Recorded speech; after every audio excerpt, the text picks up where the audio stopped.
8ই March আমরা বেরিয়ে পড়েছিলাম ব্রাইড সাজানোর উদ্দেশ্যে।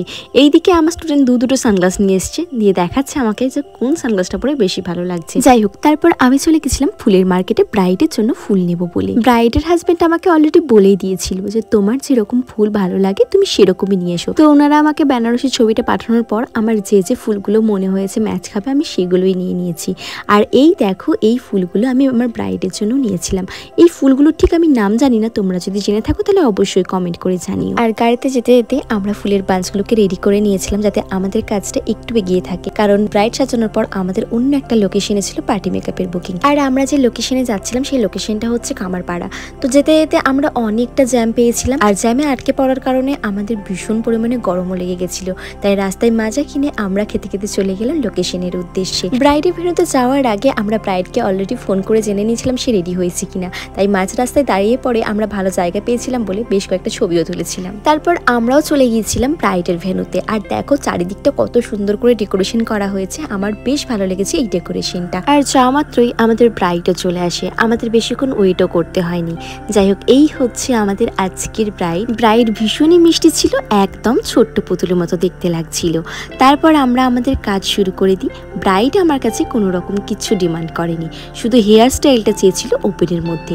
তাই হেয়ার স্টাইলটা আমি ব্রাইডের কথা মতোই রেখেছিলাম ওপেন, আর মেকআপটা আমি আমার মতন করেই কমপ্লিট করেছিলাম। আর এই ফার্স্ট টাইম তোমাদের সাথে আমি ব্রাইডের গয়নার কালেকশন শেয়ার করছি, কারণ ব্রাইডের হাজবেন্ড ছিল সোনার দোকানের মালিক, আর সোনার দোকানের মালিকের বউ গয়না পরবে না সেটা কি হয়।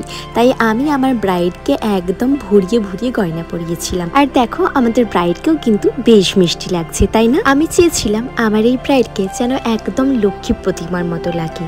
আর সত্যি যখন পুরো লুকটা কমপ্লিট হলো, আমার ব্রাইডকে যেন লক্ষ্মী প্রতিমার মতোই লাগছিল।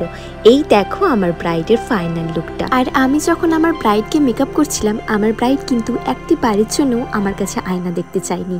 ব্রাইড পুরোটাই আমার ওপর ভরসা করেছিল, তাই আমি চেষ্টা করেছি আমার এই ব্রাইডের ভরসাটা রাখার। এবার তোমরাই কমেন্ট করে বলো যে আমার এই মিষ্টি ব্রাইডকে কেমন লাগছে। আমার ব্রাইডের এই লুকটা করে আমি এতটাই স্যাটিসফাইড হয়েছিলাম যে ব্রাইডের বারবার ভিডিও ক্লিপস নিতে থাকছিলাম। আর সত্যি ব্রাইডকে সামনে থেকে যেন লক্ষ্মী প্রতিমায় লাগছিল। এরপর আর কোনো রকম দেরি না করে আমি আমাদের ব্রাইডের কাছ থেকে শুনে নেব যে ব্রাইডের কেমন লাগলো এই লুকটা করে। হ্যাঁ সুপ্রভাদি, কেমন লাগলো বলো? খুব সুন্দর, আমার খুব পছন্দ হয়েছে। এতটাই জাস্ট ওয়াও, একদম লক্ষ্মী ঠাকুর লাগছে না? হ্যাঁ। ওকে, থ্যাংক ইউ সো মাচ। ওকে, চলো বাই। তোমরা তো শুনলেই যে আমার ব্রাইডের বেশ পছন্দ হয়েছে লুকটা। আর দেখো, উইদাউট লাইটেও কিন্তু ব্রাইডকে বেশ মিষ্টি লাগছে, তাই না? যাই হোক, তারপর ওই 6:30 নাগাদ করে আমরা বেরিয়ে গেছিলাম আমাদের অন্য এক ক্লায়েন্টের লোকেশনের উদ্দেশ্যে।